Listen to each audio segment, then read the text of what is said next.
Il y a des choses qui sont sous notre contrôle et des choses qui ne le sont pas. Les opinions, les préférences, les désirs et les aversions, en un mot. Tout ce qui est inhérent à nos actions est sous notre contrôle. En revanche, le corps, la richesse, la réputation, les autorités, en un mot. Tout ce qui n'est pas inhérent à nos actions est hors de notre contrôle. C'est ainsi que commence le manuel ou guide de vie du célèbre philosophe grec. Si vous souhaitez vivre une vie épanouissante sans excès d'affliction de l'âme, vous devez comprendre qu'il y a des choses sous votre contrôle et des choses qui ne le sont pas. Notre devoir est de dépenser notre énergie sur ce qui est en notre pouvoir et de négliger ce qui ne l'est pas. L'un des plus grands problèmes qu'un être humain puisse affronter est l'opinion et les jugements des autres personnes. Il est pratiquement inévitable d'en être affecté négativement ou positivement. Si vous voulez vraiment éviter d'être affecté, vous devez comprendre que les opinions des autres, les insultes ou toutes sortes d'attaques personnelles ne sont pas sous votre contrôle. Dans le manuel de vie, nous apprenons comment agir en cas d'offense. Par conséquent, l'objectif de cette vidéo est d'extraire les enseignements du célèbre manuel de vie afin d'atteindre un état mental qui nous permette de réduire ou d'éliminer tout type de souffrance découlant des jugements des autres. À travers cet enseignement ou principes extraits du manuel de vie d'Épictète, vous apprendrez pourquoi vous ne devriez pas vous soucier des sentiments externes et comment atteindre un état où les opinions ne peuvent pas vous nuire. Si vous êtes nouveau ici, pensez à vous abonner pour ne pas manquer tout le contenu précieux que nous préparons pour vous. Avant de commencer, n'oubliez pas de laisser votre opinion dans les commentaires, car cela m'aidera à comprendre ce que je dois améliorer. Merci. Principe 1. Traitez les insultes et les offenses. Épictète enseigne. Rappelez-vous que celui qui insulte ou offense ne vous fait pas réellement de mal, mais c'est plutôt votre propre jugement que ses actions sont offensantes. Ainsi, lorsque quelqu'un vous provoque, rappelez-vous que c'est d'abord votre propre opinion qui vous trouble. Évitez de vous laisser influencer par les apparences car, avec le temps et la sérénité, il devient plus facile de maintenir la maîtrise de soi. L'une des clés pour ne pas se soucier des opinions des autres est de comprendre que les insultes et les offenses ne sont pas intrinsèquement nuisibles. L'inconfort émotionnel qui accompagne de tels mots offensants est en fait le résultat de la façon dont nous interprétons ces mots. Lorsque quelqu'un tente de vous rabaisser ou de manquer de respect, rappelez-vous que ces mots ne peuvent vous nuire que si vous les autorisez. Si vous réagissez de manière négative, la véritable grandeur d'une personne se mesure à la quantité de négativité qu'elle peut endurer.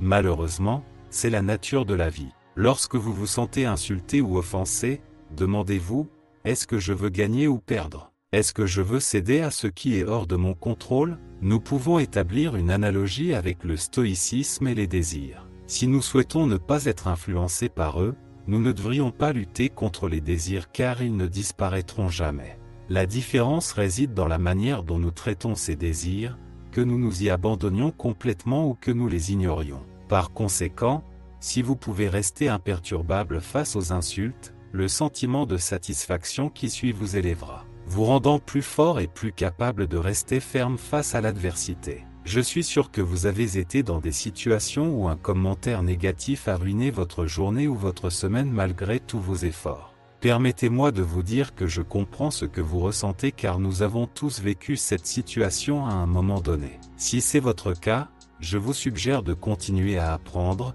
car dans les principes suivants, nous aborderons la maîtrise de soi. Principe 2. Maintenir des objectifs inébranlables.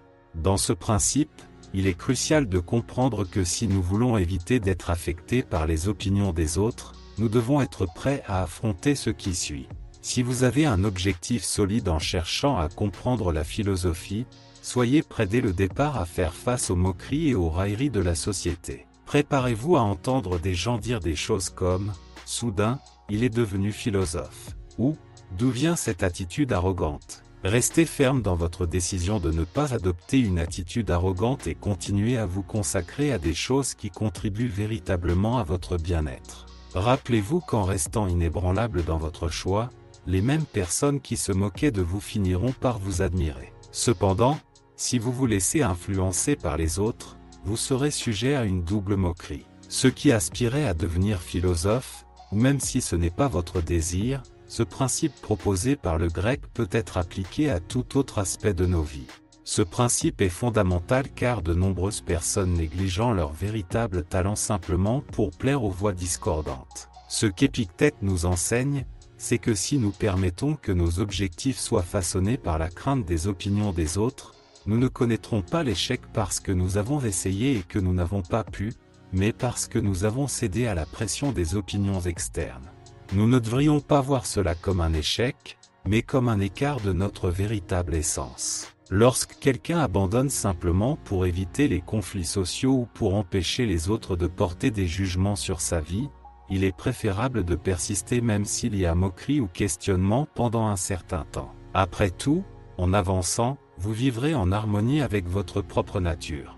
Je recommande de réfléchir à cela chaque fois que vous avez besoin de prendre une décision dans votre vie, d'analyser vos priorités et de comprendre la véritable raison derrière vos choix. En le faisant, vous serez plus proche de vivre en accord avec vos principes et vos valeurs. Principe 3. Ne vous inquiétez pas d'une mauvaise réputation. Épictète nous enseigne que nous ne devrions pas nous inquiéter si quelqu'un parle mal de nous. Ne laissez pas l'idée de vivre dans le déshonneur et d'être sous-estimé n'importe où vous déranger, car si ne pas recevoir d'honneur était préjudiciable, alors les autres auraient le pouvoir de nous rendre malheureux, mais les choses ne fonctionnent pas ainsi.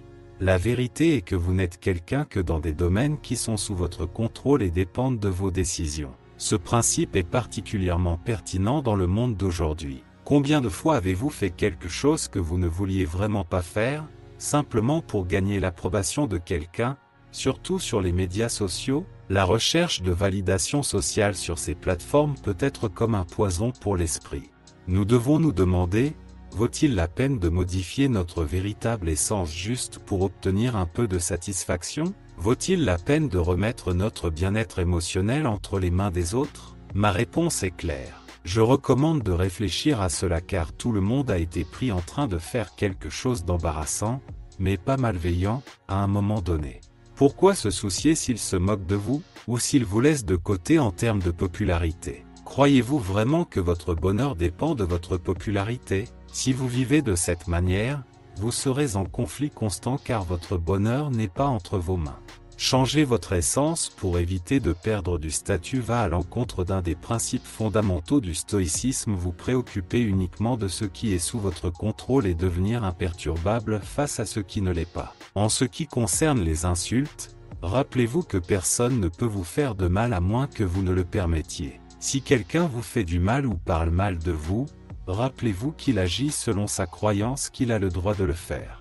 Tout le monde n'agit pas selon ce que vous considérez comme juste, mais cela semble juste pour eux. Par conséquent, si quelqu'un vous juge basé sur une image déformée, ce sont eux qui se font du mal avec leur erreur. Alors, tolérez la personne qui vous insulte avec patience et répétez-vous c'est ce qu'il pense. Principe 4. Exercez un grand contrôle de soi. Épictète nous enseigne que pour qu'une insulte devienne une offense, nous devons traiter notre esprit avec le même soin que nous traitons notre corps. Je suis sûr que vous ne permettriez pas à un étranger d'entrer chez vous tous les jours, conscient de la menace qu'il représenterait. Cependant, quand nous recevons une insulte et l'interprétons comme une offense, nous permettons à cette personne d'entrer dans notre esprit et d'y rester quelques jours. Ainsi, nous autorisons des étrangers dans nos esprits alors que nous ne les laisserions jamais entrer chez nous. Pour atteindre un état dans lequel nous pouvons ignorer les sentiments négatifs résultant d'une insulte, la discipline et le contrôle de soi doivent être cultivés. Cela s'applique à toutes les situations de la vie, y compris en relation avec notre propre famille. Lorsque vous ressentez de la colère, exercez un contrôle sur cette émotion, car cela évitera beaucoup de souffrances inutiles et vous procurera une plus grande paix intérieure. Croyez-moi, cela apportera un changement significatif dans votre vie. Le contrôle de soi est une compétence précieuse qui nous permet de maintenir calme et sérénité, quelles que soient les circonstances. En le pratiquant, nous pouvons éviter des réactions impulsives et nocives, ce qui nous aide à vivre une vie plus équilibrée et satisfaisante. Alors, n'oubliez jamais de prendre soin de votre esprit de la même manière que vous prenez soin de votre corps et de pratiquer la discipline et le contrôle de soi pour atteindre un état de paix intérieure et de bien-être durable. Principe 5. Agissez en accord avec votre meilleur jugement. Épictète nous enseigne que nous ne devrions pas avoir honte d'être vus agissant en accord avec nos principes, même si d'autres peuvent se faire une idée erronée de ce que nous faisons. Si nous agissons justement et éthiquement, pourquoi devrions-nous craindre le jugement erroné des autres? Cela s'applique également à l'utilisation des médias sociaux, où nous permettons souvent à notre bonheur de dépendre de la popularité ou de la validation des autres. Cela nous conduit à agir pour les satisfaire plutôt que de suivre notre propre voie.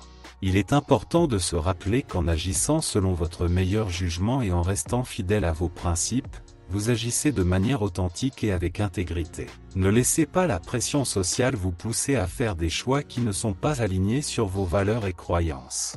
Au lieu de cela, suivez ce que vous croyez être juste et juste, indépendamment des opinions des autres. En agissant avec intégrité, vous devenez un exemple inspirant pour les autres et créez une base solide pour votre propre bonheur. Rappelez-vous que, finalement, le jugement correct de vous-même est plus important que la perception erronée des autres.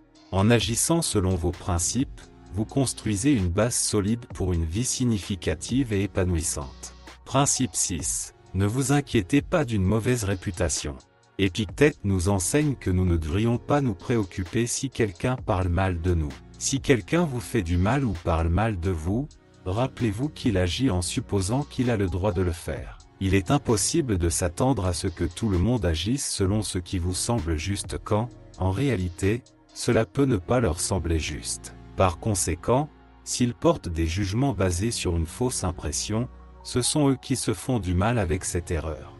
Sur la base de ces principes, tolérez la personne qui vous juge avec patience. Et à chaque occasion, dites-vous que cette personne agit selon sa propre compréhension de ce qui est juste, ce qui peut être différent de la vôtre. Leur jugement ne définit pas ma véritable essence et je ne devrais pas le laisser me perturber. Je choisis de suivre le chemin de la tranquillité et de l'authenticité, au lieu de permettre au jugement des autres de m'affecter. En adoptant cette perspective, vous renforcez votre résilience émotionnelle et votre confiance en vous, vous permettant de poursuivre votre chemin selon vos propres principes, plutôt que d'être façonné par les opinions des autres.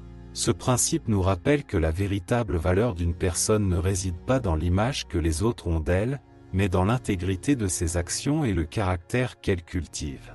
Principe 7. Personne ne peut vous blesser. À travers ce 7e principe, nous examinons la motivation derrière les insultes. Ce que cela nous enseigne, c'est que nous ne pouvons pas nous attendre à ce que tout le monde agisse conformément à ce que nous considérons comme juste, ou partage la même vision du monde que nous. Cette attente peut être préjudiciable et naïve. Nous devrions réfléchir au fait qu'il est irréaliste de s'attendre à ce que tout le monde partage notre perspective. Ainsi, lorsque quelqu'un nous insulte en croyant qu'il connaît la vérité sur nous, nous devrions sérieusement considérer ce qui suit. Nous nous connaissons, nos pensées, motivations et raisons d'agir comme nous le faisons. La seule personne qui connaît vraiment la vérité sur nous, c'est nous-mêmes. Par conséquent, lorsque confrontés à une insulte d'un étranger, nous devrions nous demander ai-je agi de manière incorrecte? Si la réponse est non, nous devrions nous demander puis-je entrer dans leur esprit et comprendre la motivation derrière l'insulte, et il est évident que nous ne le pouvons pas. Par conséquent, si nous avons agi correctement et que nous sommes confrontés à l'ignorance de la motivation derrière l'insulte, nous devrions trouver du réconfort dans la certitude que nous sommes les personnes qui nous connaissent le mieux. Dans le cas d'avoir agi correctement, nous ne devrions pas porter le fardeau du regret, comme le disait Épictète, c'est ainsi qu'il le pensait. Pour conclure, j'aimerais terminer avec la leçon suivante d'Épictète. Combien de temps continuerez-vous à vous estimer digne des plus grands progrès et à suivre le plan de la raison? Vous avez reçu les principes philosophiques avec lesquels vous devriez être familier. Quel autre maître attendez-vous comme enseignant pour commencer votre travail? Vous n'êtes plus un enfant, mais un homme adulte. Si vous êtes négligent et paresseux, que vous remettez toujours les choses à plus tard et que vous reportez constamment au lendemain le jour où vous vous occuperez de vous-même, vous ne remarquerez pas que vous ne progressez pas, mais vous vivrez et mourrez comme quelqu'un de tout à fait ordinaire. L'enseignement d'Épictète nous rappelle l'importance d'agir avec prudence, d'adopter la philosophie de vie que nous choisissons et de rechercher la connaissance de soi. Nous ne devrions pas perdre de temps à attendre des conditions idéales pour commencer à nous améliorer. Le moment d'emprunter le chemin de la sagesse est maintenant, et nous devrions saisir cette opportunité. Si vous avez apprécié cette vidéo, partagez vos réflexions dans les commentaires. Si c'est la première fois que vous êtes ici, n'oubliez pas de vous abonner pour nous rejoindre dans le voyage vers la sagesse. Au revoir.